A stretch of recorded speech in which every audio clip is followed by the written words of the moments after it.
The shelter's doorbell rang as a man entered inside the receptionist. Smiled, expecting the usual question, "What puppies do you have today?" But instead, he said something no one had ever heard before. "I want to adopt your most hated dog," he said firmly. Silence filled the room for a moment. The receptionist blinked in surprise. "Excuse me?" she asked, unsure if she had heard correctly. "I want the dog no one wants. The dog who has stayed the longest here. The dog no one asks about," he repeated. He did not ask for a specific breed, age, or colour. He didn't want a playful puppy or a well-behaved big dog. He wanted the forgotten, the broken, the one left behind by everyone, and he didn't intend to leave without him. The receptionist hesitated, then motioned for him to follow. They passed rows of barking dogs, some jumping excitedly, some whining for attention, and she noticed every cage had a tag: names, ages, adoption status. Some. With smiling faces drawn, they stopped at the last cage in. As if placed there and forgotten, inside lay a large German shepherd on the cold concrete floor. His fur was patchy and his eyes dull.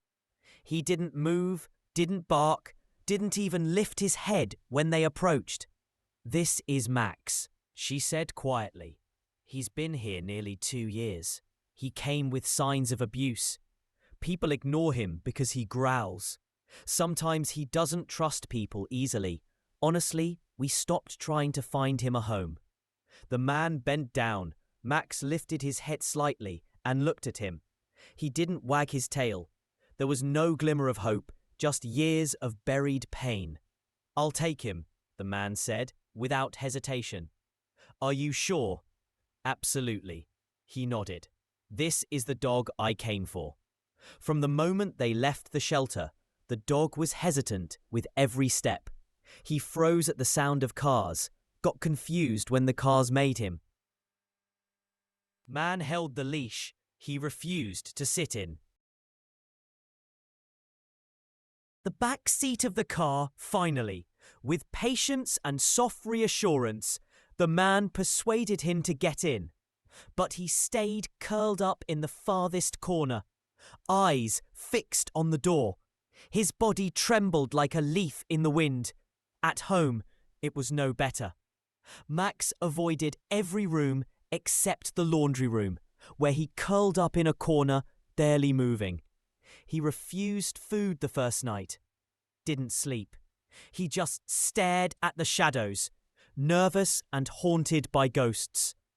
The man put food and water near him and sat beside him for hours, sometimes without saying a word.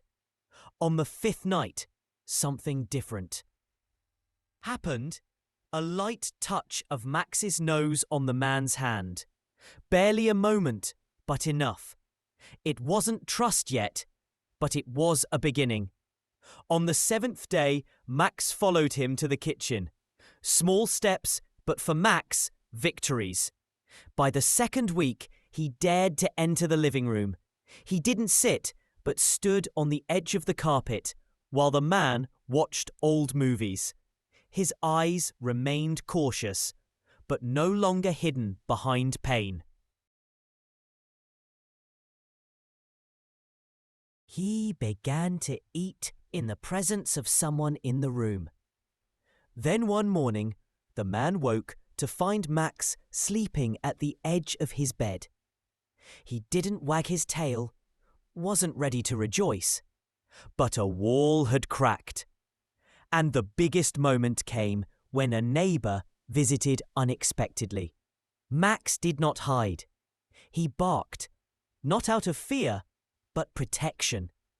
He positioned himself between the man and the visitor, tail low, ears tense. The man was amazed. Max had found his voice, his courage, his role, for the first time. The man saw what the shelter hadn't. Max wasn't broken. He was rebuilding himself, and it happened on a bond. Rainy Wednesday. It was the third day of the disappearance of the boy Lucas Miller. The whole town, Maple Ridge, was in panic, calling his name. Every corner of the city was combed, but there was no sign of Lucas. People feared the worst. Max was walking in the yard with his owner when suddenly he started barking. A loud, sharp bark, one after another. His voice echoed in the air. Drawing everyone's attention, his owner called him, but Max didn't stop. He seemed frantic, pacing back and forth, his eyes full of worry. Then he took off running through the streets with his tail raised. The crowd followed, curious and anxious, wondering why he acted this way. His steps were determined, never stopping, leading the way without hesitation. Everyone caught up and Max rushed through the roads, heading toward the town's outskirts. Finally, Max stopped in front of an abandoned building, a dilapidated, eerie structure. The dog sniffed the air, then barked. Again, his voice echoing in the silence as people gathered around. They found Lucas. He was unconscious, lying on the cold ground, but still breathing. Without hesitation, they took him to the hospital. Thanks to Max's amazing instinct, Lucas' news of Max's heroism spread quickly.